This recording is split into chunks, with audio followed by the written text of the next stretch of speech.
오늘 시간에는 사도 바울이 받았던 일반 은사와 특별 은사는 무엇인가 라는 제목으로 함께 말씀의 은혜를 나누기를 원합니다. 은사에는 두 종류가 있다고 그랬죠. 일반 은사와 특별 은사가 있다. 일반 은사는 예수 믿지 않아도 부모로부터 내려오는 은사로서 하나님께서 그 가정이 선하고 좋은 일을 하게 되면 이렇게 좋은 은사가 나오는 것입니다. 근데 부모 때 나쁜 일하고 사기치고 도둑질하고 사람 죽이고 살인하고 억압하고 착취하게 되면 후손들이 무슨 질병으로 계속 고통을 받아요.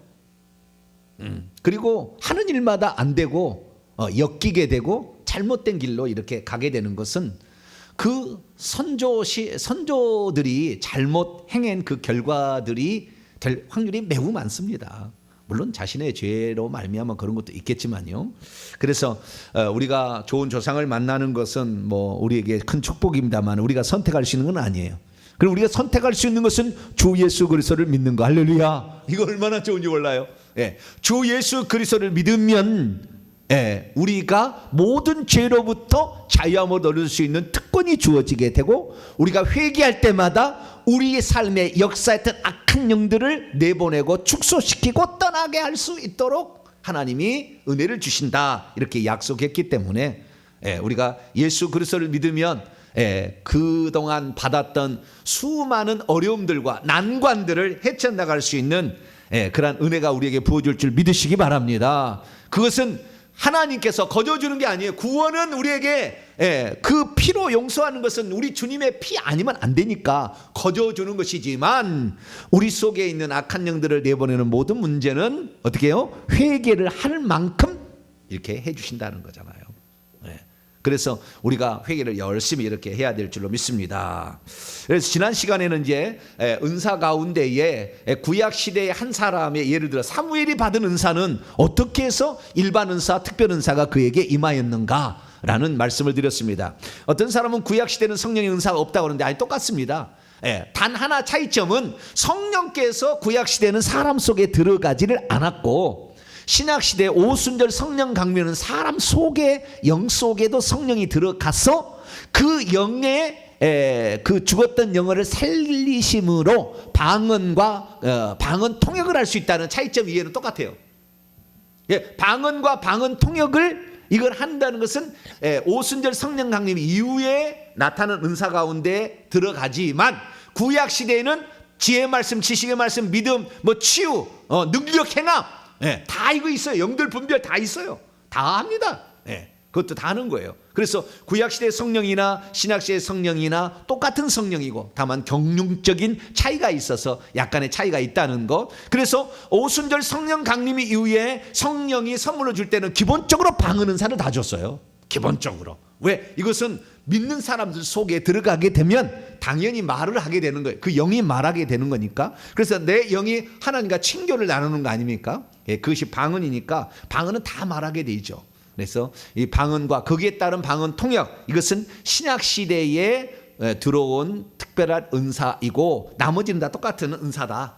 그렇게 보시면 되겠습니다. 그래서 오늘은 그 중에서 신약 시대 가운데 대표자로서 꼽을 수 있는 사도 바울은 그러면 어떤 은사를 갖고 있는가, 이 부분을 살펴보게 될 것이고요. 오늘은 상당히 영광스러운 그런 모습을 우리가 좀 살펴보겠지만, 오늘 주일오후 찬양 예배 때는 사도 바울의 역사했던 악한 영들이 무엇인가, 사도 바울도 그 실수했던 것, 잘못했던 것, 그것들은 어떤 영의 영향을 받았는가, 그 문제는 오늘 주일 찬양 예배 때 따로 구분을 하게 될 겁니다. 오늘은 사도 바울이 은혜로 받았던 이 은사가 무엇인가, 이 부분에 관하여 제가 말씀을 좀 나누려고 하겠습니다. 자, 그러면 사도 바울이 이 은사에 대해서 말씀을 하는데 고린도전서 12장을 읽어보게 되면 이 특별 은사를 말하고 있는데, 이 특별 은사는 예수 그리스도를 믿는 자에게만 주시는 은사예요.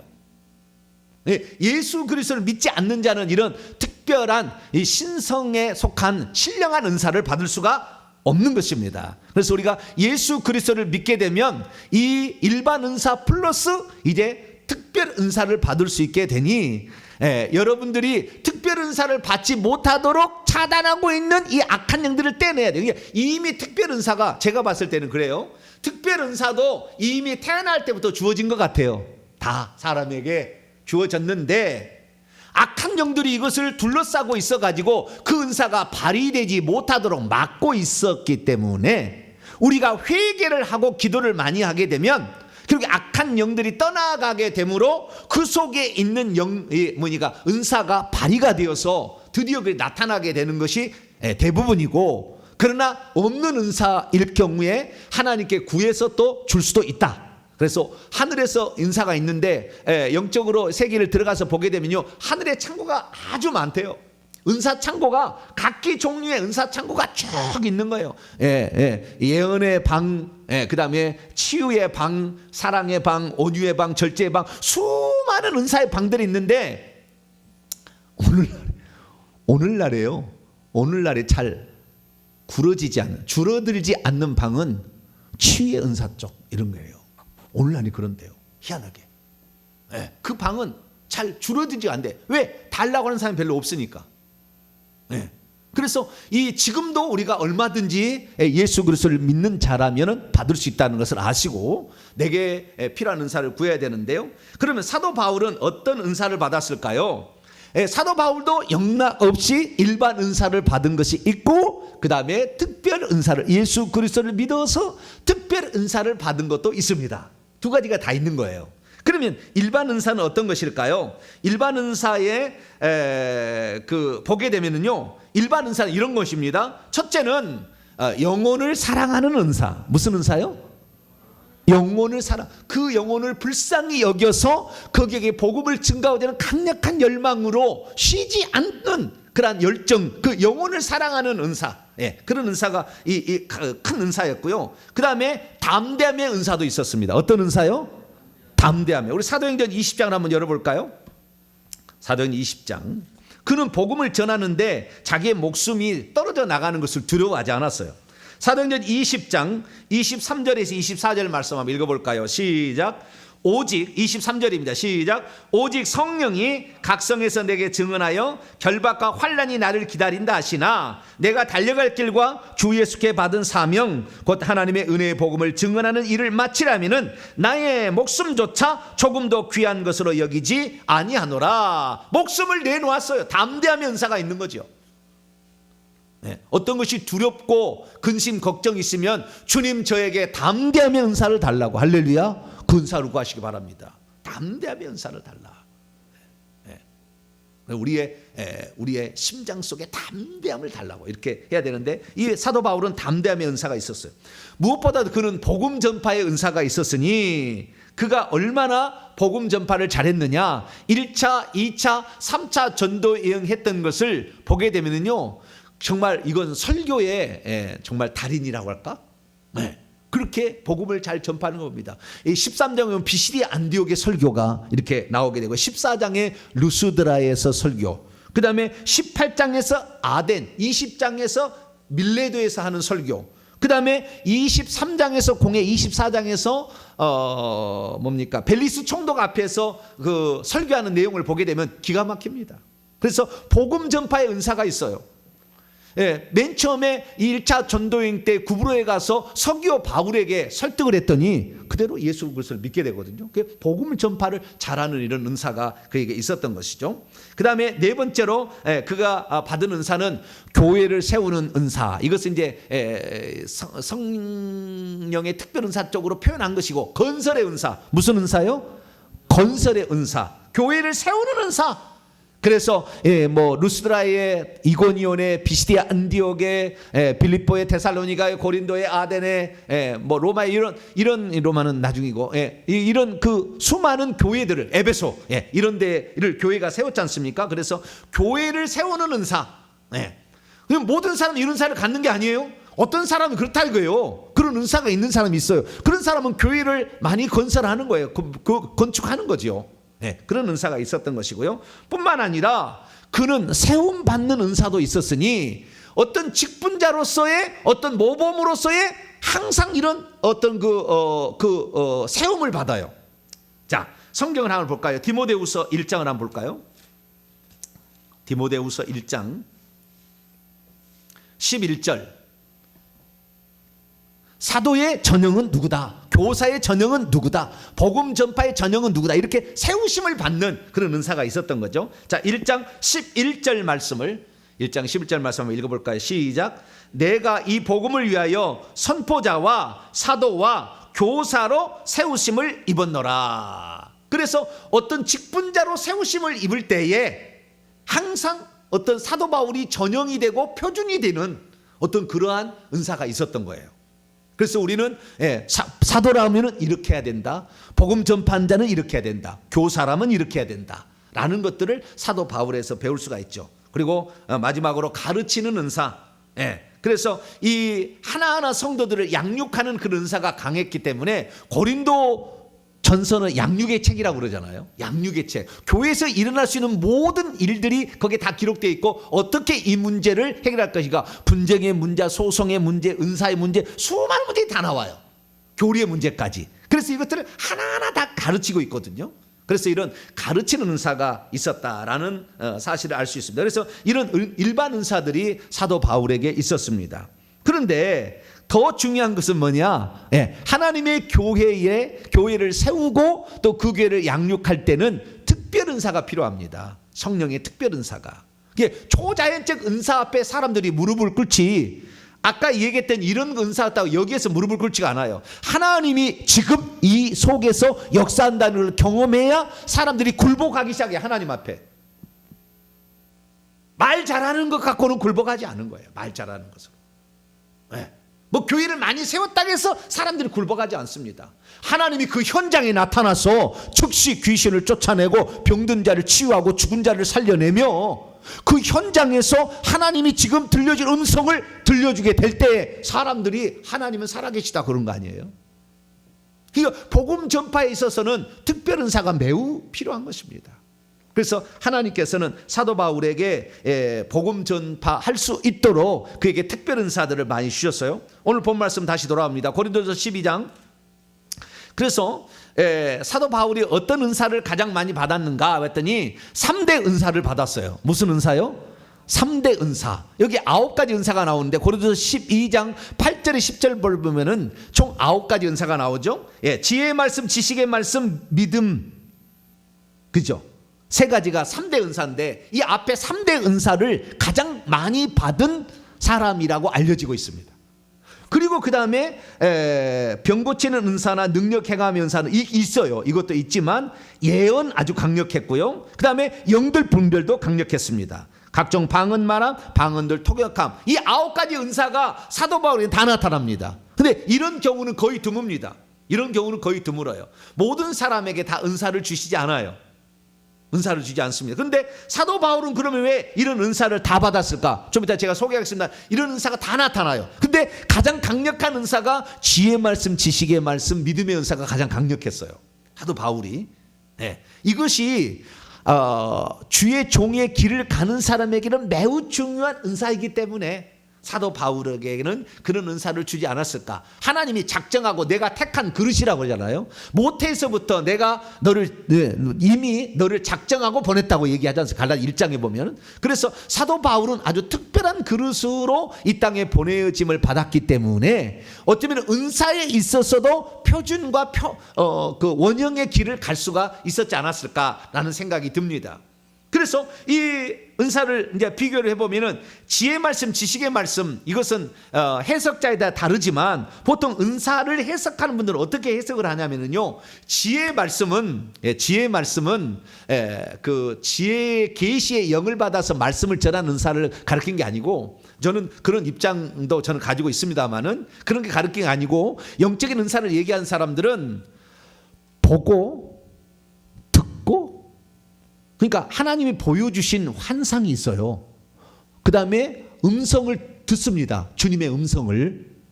그것이 성부의 음성일 수도 있고 예수님의 음성일 수도 있고 성령의 음성일 수도 있어요. 근데 그 음성을 듣고 또는 환상을 보아서 보는데, 지혜의 말씀 은사라는 것은 장차 되어질 것이 어떻게 될 것을 미리 보는 거예요.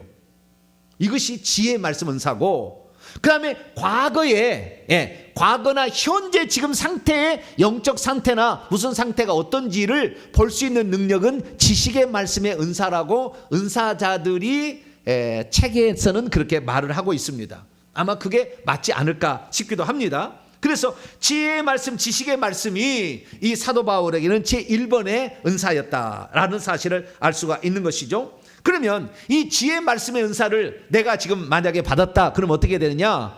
이렇게 하는 거예요. 성령의 감동으로 장차 되어질 일이 예언의 은사로 나올 수 있어요. 지혜의 말씀의 은사가 있으면. 그 다음에 환상으로 보여집니다. 예를 들어 봅니다. 자, 로마서란다. 사도행전 16장을 볼까요? 이런 게 나타나는 거예요. 환상이 나타나는 겁니다. 지혜의 말씀에 미래에 되어질 일이 미리 나타나는 거예요. 자, 사도행전 16장 9절 말씀을 한번 읽어볼까요? 시작. 밤에 환상이 바울에게 보이니 마게도냐 사람 하나가 서서 그에게 청하 이르되 마게도냐로 건너와서 우리를 도우라. 이거 뭡니까? 사도 바울이 이제 이 지금의 터키 지역에서만 복음을 전할 것이 아니라 유럽에 가서도 복음을 전해야 된다는 것을 하나님께서 환상을 통해서 보여준 거죠. 미래에 되어질 일을. 그래서 2차 전도행과 3차 전도행은 이 유럽 대륙에 복음을 전파하게 되고, 그 다음에 4차 전도행은 아예 로마에 가서 복음을 전하게 되는 그런 과정을 겪게 되죠. 그러니까 미래에 되어질 일들을 하나님께서 환상으로 보여주는데 그걸 볼 수 있는 은사죠. 이것이 바로 지혜의 말씀의 은사입니다. 근데 그 지혜의 말씀의 은사의 제일 꼭대기는 어떤 거냐면은 글자로 써져요. 뭐라고요? 글자로 보여줘요. 글자로 똑똑똑똑똑 쳐지면서 딱 써져요. 그런 것은 진짜 영안이 잘 열리는 사람에게 나타나는 것입니다. 그래서 이런 지혜 말씀의 은사가 있었기 때문에 마게도냐 환상을, 이런 환상을 볼 수가 있었고요. 그 다음에 지식의 말씀의 은사라는 것은 그 사람의 과거의 어떤 흔적들을 금방 이렇게 환상으로 딱 봐버리는 거예요.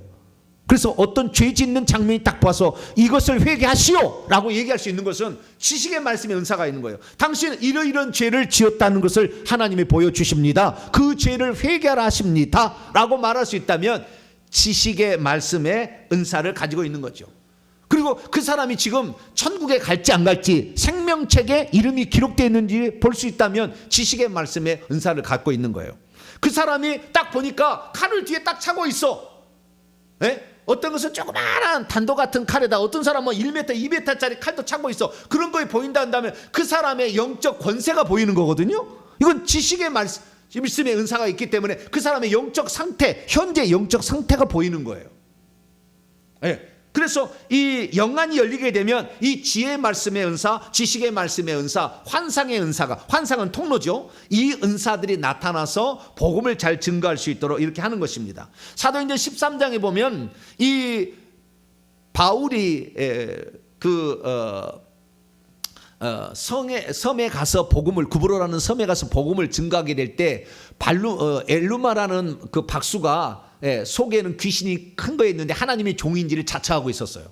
그때 이 악한 자라고 정확하게 그 속에 역사하고 있는 영이 뭔지를 정확히 보고 그를 책망해서 결국에 서기오 바울을 건져내는 그런 사건이 나오거든요. 그런 거 보면은 이 지식의 말씀의 은사가 있기 때문에 얘기할 수 있는 거예요. 자, 사도행전 13장을 한번 열어볼까요? 9절부터 11절까지 한번 봅니다. 이 지식의 말씀의 은사가 있기 때문에 그 사람의 영적 상태를 딱 보고 얘기할 수 있는 거죠. 당신은 지금 이런 자다라는 거 얘기하는 거죠. 자, 9절에서 11절 읽습니다. 시작. 바울이라고 하는 사울이 성령에 충만하여 그를 주목하고 이르되 모든 거짓과 악행이 가득한 자요 마귀의 자식이요 모든 의의 원수요 주의 바른 길을 굽게 하기를 그치지 아니하겠느냐. 보라, 이제 주의 손이 내 위에 있으니 내가 맹이 되어 얼마 동안 해를 보지 못하리라니 즉시 안개와 어둠이 그를 덮어 인도할 사람을 두루 구하는지라. 10절까지 말씀은 지식의 말씀으로 그가 어떤 상태에 있는지를 딱 얘기하는 것이고, 11절은 앞으로 미래에 될 일, 네가 눈이 멀어서 이제 보지 못한다 라는 것을 지혜의 말씀의 은사로 얘기를 한 거죠. 그래야만이 굴복이 일어나는 거.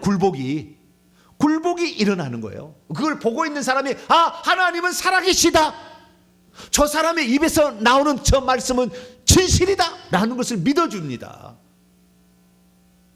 오늘날에 이런 은사가 필요한 거예요.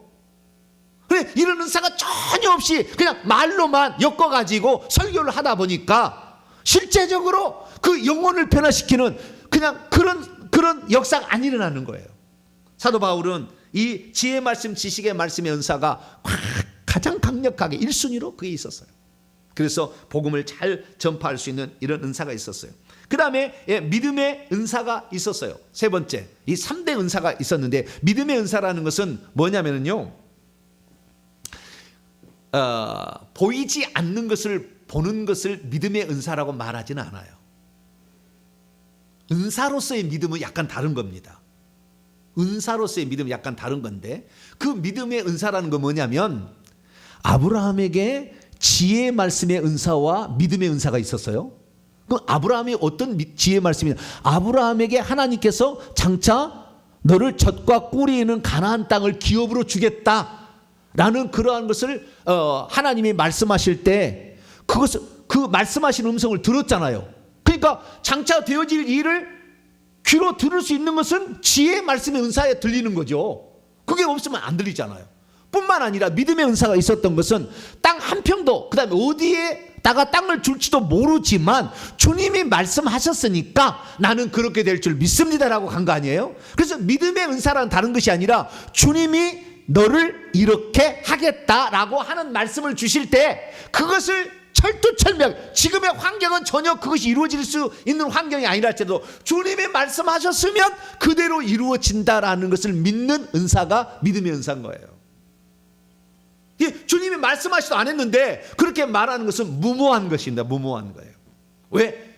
그것을 하나님이 보증해 주지 않는 것을 그렇게 밀고 나가면 사단이 들어와서 역사할 가능성이 많기 때문에, 그러니까 더 많이 기도를 해야 돼요. 하나님 말씀하셨는데 어떤 일이 한다 그러면은 엄청난 많은 기도를 더 쏟아야 됩니다. 그러지 않으면 사단이 치고 들어와 버리거든요. 그래서 믿음의 은사라는 것은 주님이 말씀하시고 주님이 보여준 것이 그대로 될 줄 믿고 따라가는 은사, 이게 아브라함의 은사죠. 이런 은사가 바울에게 있었던 겁니다. 이게 로마서 사도행전 9장 15절 말씀 보면은 하나님께서 아나니아를 통하여 네가 장차 이런 자로 하나님이 예정하셨다고 얘기를 하죠. 그건 뭡니까? 네가 이방인과 그 다음에 왕들과 임금들과 그 다음에 이스라엘 자손에게 복음을 전파하라고 하나님이 너를 택한 그릇으로 세웠다라고 했을 때 사도 바울은 이걸 딱 믿었어요. 그걸 딱 믿어야 되는 거예요.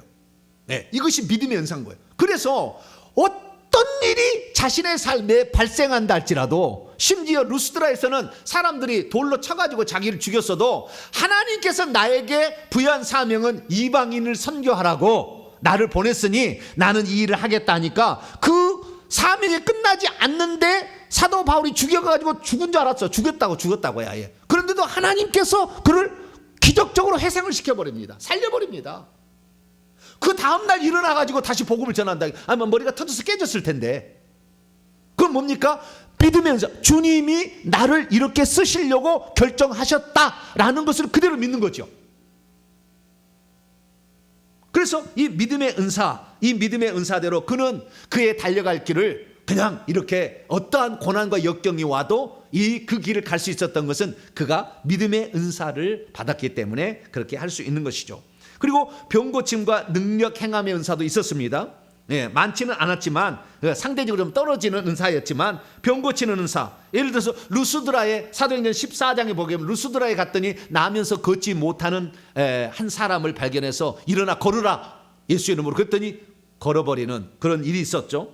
뿐만 아니라 사도행전 19장에 보면은 사도 바울의 앞치마를 갖다가 병든 사람이 얹으면 병든 사람이 나왔어요.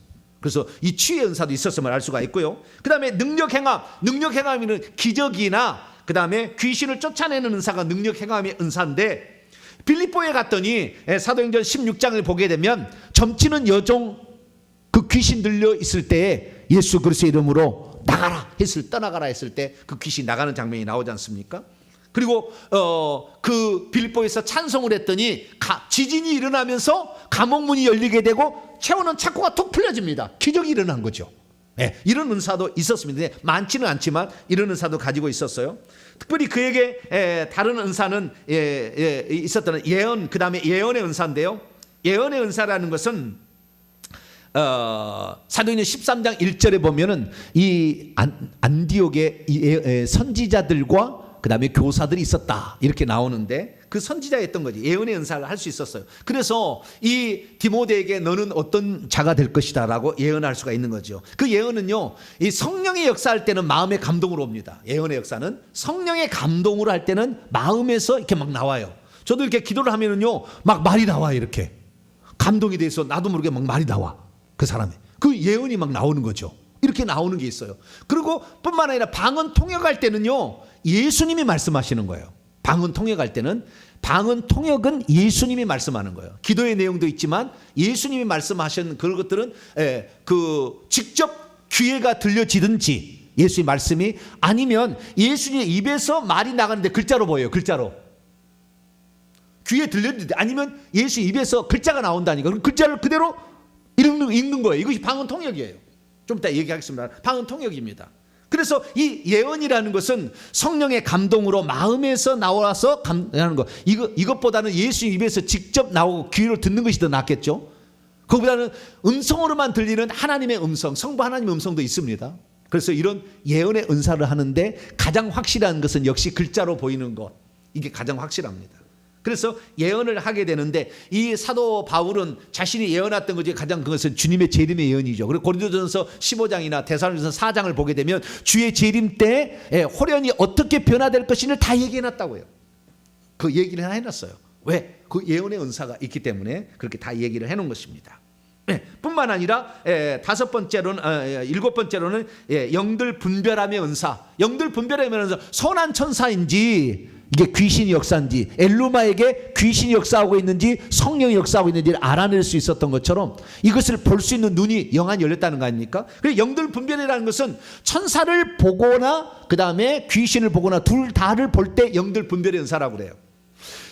저기 그 무당들은 천사를 볼 수 있을까요? 못 볼까요? 천사들, 무당들은 천사를 못 봅니다. 귀신만 봐요. 이게 무당들입니다. 영들 분별의 은사는 거의 없는 거예요. 귀신만 보니까. 그래서 나는 귀신만 보이고 천사가 안 보입니다. 그러면은 이 사람은 영들 분별의 은사를 안 받은 거예요. 영들 분별의 은사를 보려면 천사가 보여야 돼. 천사가 어떻게 보이냐면은 꼭 남자처럼 생겼어요. 그런데 키는 사람마다 하기도 하지만 2m 정도까지 큰 천사도 있고, 날개도 종류가 하나 둘 셋 넷까지 달렸고요. 어떤 천사는 아주 작아서 팅커벨처럼 여기에 그냥 그 곤충처럼 작은 천사도 있어요. 여러 종류의 천사도 있는데, 이런 종류의 천사가 처음에는 어떨 때는 빛으로 보이기도 하고 날개가 없이 보이기도 하고 여러 종류가 보입니다만은, 이런 천사를 볼 수 있을 때 이 사람의 영들 분별의 은사가 있는 거예요. 그 영들 분별의 은사가 있는데 회개를 많이 하지 않으면 귀신들이 자꾸 음성을 들려줘가지고 속여버려요. 그러니까 회개를 많이 하셔서 악한 영이 없애야만이 진짜 영들 분별의 사역을 감당할 수 있는데, 사도 바울은 기도를 많이 했기 때문에 이러한 영들 분별의 은사로서 결국에 이 빌립보 여정 속에 들어있는 그것이 귀신인 줄 알고 쫓아내고, 엘루마 속에 들어있는 것도 큰 영인 줄 알고 쫓아내는 이런 일을 했다라는 사실을 알 수가 있죠. 그리고 뭐 잘합니다만 우리가 방언과 방언 통역 잘했다는 거 알 수 있지 않습니까? 그것은 고린도전서 14장에 나와 있는데, 자, 고린도 14장 한번 읽어볼까요? 고린도 14장 18절입니다. 요즘에 어리석은 사람들은 이것을 어떻게 해석하냐면은, 사도 바울은 외국어를 잘 말했대요. 지금 신령한 은사, 신령한 은사를 구하라 하면서 지금 12장 31절에서 얘기하고 14장 1절에 지금 얘기하고 있는데, 외국어 방언, 외국어를 말하는 게 방언이고 외국어를 통역하는 게 방언 통역이라고, 이따위로, 죄송합니다, 너무 세매했네, 이따위는 아니고 그런 식으로 얘기하는 분도 있어요. 어리석은 자입니다. 그런 사람들은 성령의 은사가 꽉 막혀버립니다. 절대 성령은 역사하지 않아요. 그렇게 부정하는 사람들에게는. 자, 고린도 14장 18절. 자, 방언 시작. 내가 너희의 모든 사람보다 방언을 더 말함으로 하나님께 감사하노라. 이게 얼마나 많은 방언을 말했는지 몰라요. 모든 그 성령의 은사의 기초 은사는 방언입니다. 방언 은사 전에는 통성 기도예요. 통성 기도가 안 되면 방언 안 터집니다. 그냥 나는 통성 기도 할 줄 모르고 나는 조용조용만 기도하겠다. 이 사람은 방언 은사 안 와요. 은사 안 옵니다. 그 사람은 은사 없이 그냥 사셔야 돼요. 그 사람은 그 사람의 특징이니까 그 특징이 잘못됐다 얘기할 수는 없어요. 그대로 가시면 되고, 나는 은사를 사모합니다. 그러면 통성으로 기도를 할 줄 알아야 되고, 그 다음에 방언을 말해야 됩니다. 그것도 많이 말해야 돼요. 그래서 방언을 많이 말하게 되면 은사가 나타나기 시작해요. 그래서 은사의 출발은 방언이고, 그 다음에 은사의 기초는 방언입니다. 그래서 방언을 더 많이 말했기 때문에 사도 바울은 9가지의 성령 은사를 다 경험할 수가 있었다. 그리고 뿐만 아니라, 자, 고린도서 14장 13절을 또 읽어볼까요? 13절 14절까지 시작. 그러므로 방언을 말하는 자는 통역하기를 기도할지니 내가 만일 방언으로 기도하면 나의 영이 기도하거니와 나의 마음은 열매를 맺지 못하리라. 방언으로 말할 때는 뭐가 기도한다고요? 내 영이 기도하는 거예요. 방언 통역을 해보면은요, 내 영이 하나님께 기도합니다. 그리고요, 그것은 내가 보니까 한 5% 20% 정도 내 영의 기도고요, 대부분 주님이 말씀하세요. 거의 예언적입니다. 방언 통역해보면 주님이, 그때 주님은 예수님이에요. 예수님이 우리에게 하실 얘기를 하셔요. 방언 통역해보면. 그런데 사도 바울이 이걸 다 알고 있잖아요. 방언 통역이 가능했으니까 알겠죠. 다 하는 거예요. 그래서 사도 바울은 방언 통역까지도 이렇게 했던 사람이었다라는 사실을 알 수가 있죠. 그래서 이 사도 바울은 고린도전서 12장 8절에서 10절까지 나오는 이 9가지 은사, 성령의 특별 은사의 그 모판, 여기를 통해서 무슨 은사가 계속 나가는 겁니다. 예를 들어서 능력 행함의 은사에 귀신 쫓는 은사였는데 귀신을 내어 쫓는 은사, 귀신을 짓밟는 은사, 귀신을 태워버리는 은사, 귀신을 찢어버리는 은사, 귀신을 느끼는 은사, 귀신을 잠재우는 은사, 이런 은사들이 계속 나가는 거예요. 그 은사도 다양합니다. 그래서 이런 은사들이 수백 가지가 된다잖아요. 은사들을 나누게 되면. 그래서 우리가 이 성령의 9가지 은사 중에서 어떤 형식으로 나타날지는 모르지만 이 은사들이 사도 바울이 나타났어요. 그러면 우리가 이렇게 생각할 수 있잖아요. 사도 바울은 그런 은사를 다 받았는데 그러면 나는 어떤 은사를 받을 수 있을까요? 라고 얘기할 질문을 던질 수 있지 않습니까? 그때 가장 중요한 점은 뭐냐면 우리가 3가지 점을 중요하게 여겨야 돼요. 첫째는 이 사도 바울이 받은 은사의 특징을 보면 그가 어떤 사역에 쓰임을 받도록 그를 불러냈는지 그 소명과 밀접한 관련을 맺고 있더라는 거예요. 은사가. 내가 목사라는 직분을 받게 되면은 이 지혜의 지시, 그 성령의 계시를 전달할 수 있는, 이 진리를 전할 수 있는 그런 은사, 설교 잘하는 은사가 있어야 되지 않겠어요? 그런 은사를 하나님이 주시는 거예요. 그런데 그런 은사가 없는 사람은 설교하기 힘들겠죠. 정병진 목사는 설교하기를 힘들게 생각할까요? 그냥 열심히 할까요? 네? 어떤 사람은 설교하는 거 그렇게 힘들어 하더라고요. 설교하는 걸 힘들어해. 그건 뭐냐면은 그 사람에게 설교 잘함의 은사가 없기 때문에 그러는 거예요. 네, 설교 잘함의 은사가. 이것은 일반 은사 쪽에 속합니다만은 이 프리칭을 하고 말을 하고 조리 있게 얘기하는 것들은 이런 은사를 달라고 기도할 필요가 있어요. 왜? 그 직임이 주어졌으니까. 그 직임이. 그래서 항상 자신의 직임과 관련된 그 사람의 소명과 관련된 은사가 주어지더라는 거예요. 그래서 내가 어떤 일을 감당할 때 내 직임에 합당한 것으로 하나님께 구할 때 근사가 좋은 것이지, 내가 이거 하나 예언은사 한번 받아가지고 폼 한번 잡아보려고 방언 통해가지고 내가 신령하다는 말들, 그렇게 해서는 안 되는 거예요. 그걸 하나님이 싫어하셔요.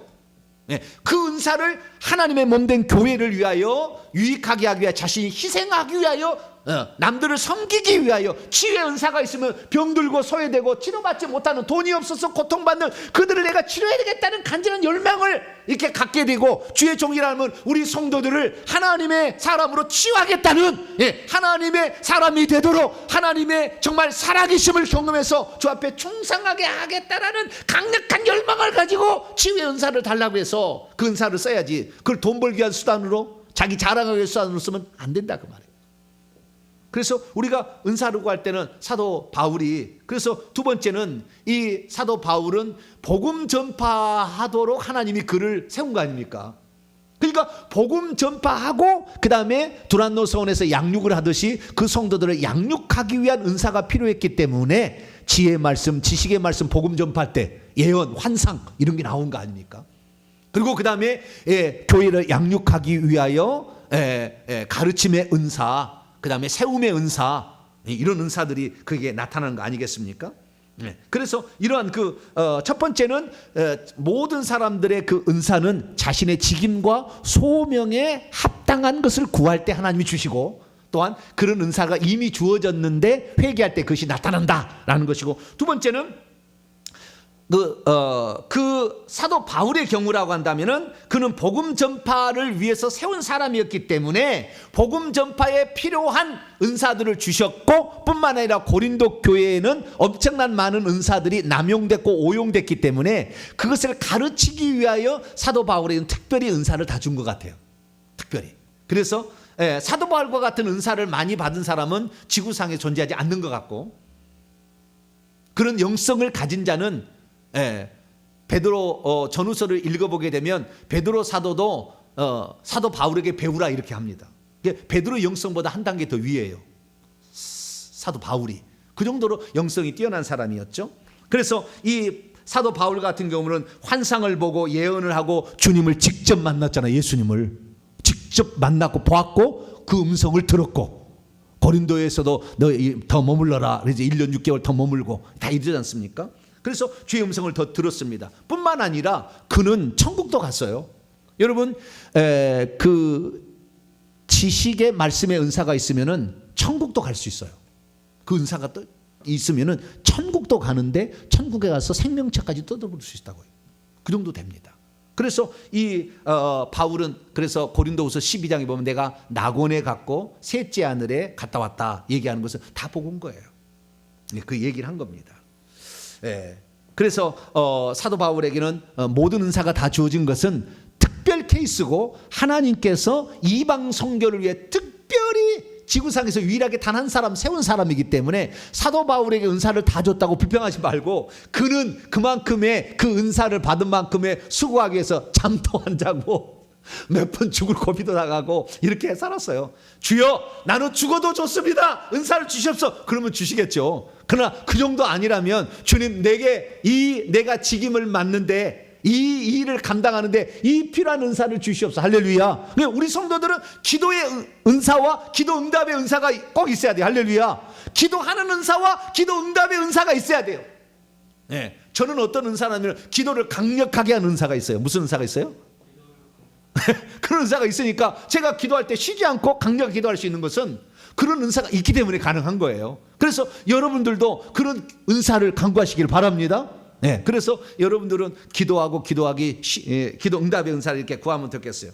세 번째로 마지막으로 드릴 수 있는 말은, 은사는 어떤 것은 큰 것도 있고 어떤 것은 작은 것도 있다는 거예요. 그래서 사도 바울에게는 지혜의 말씀, 지식의 말씀, 믿음은 아주 강력합니다. 그러나 병 고치는 은사나 능력 해가면 조금 더 떨어집니다. 그 은사를 비교해 보면 좀 떨어져요. 그래서 어떤 것은 강력한 은사가 있고 어떤 것은 좀 덜 강력한 은사가 있다. 크기의 종류가 약간 있다라는 것을 우리가 알아야 됩니다. 사도 바울은 보고 듣는 이런 은사는 아주 강력했습니다. 영안이 활짝 열렸기 때문에. 그래서 보고 듣는 지혜의 말씀, 지식의 말씀 또는 예언, 영들 분별 이런 쪽이 아주 강력했습니다. 그러나 치유나 능력이나 에너지 이쪽은 조금 약했어요. 그러나 사도 바울은 다 이것을 감당할 수 있는 사람이었다. 오늘 나는 그러면 어떤 사람이 될 것인가? 내가 하나님의 몸된 교회를 섬기기 위하여, 내 가정을 구원시키기 위하여, 내 가정을 악한 영으로부터 지켜내기 위하여, 내 가정을 다 천국 보내기 위하여 내게 어떤 은사가 필요한가? 우리는 생각해 봐야 되는 거죠. 그래서 주님, 이런 은사가 필요합니다. 우리가 꼭 써야 될 은사, 꼭 필요한 은사를 여러분이 강구하실 때 하나님께서는 가장 잘 들어주시고, 그 은사를 벌써 구하는 그 마음을 줬다는 건 이미 있다는 것과 거의 일치합니다. 이미 있다는 거예요.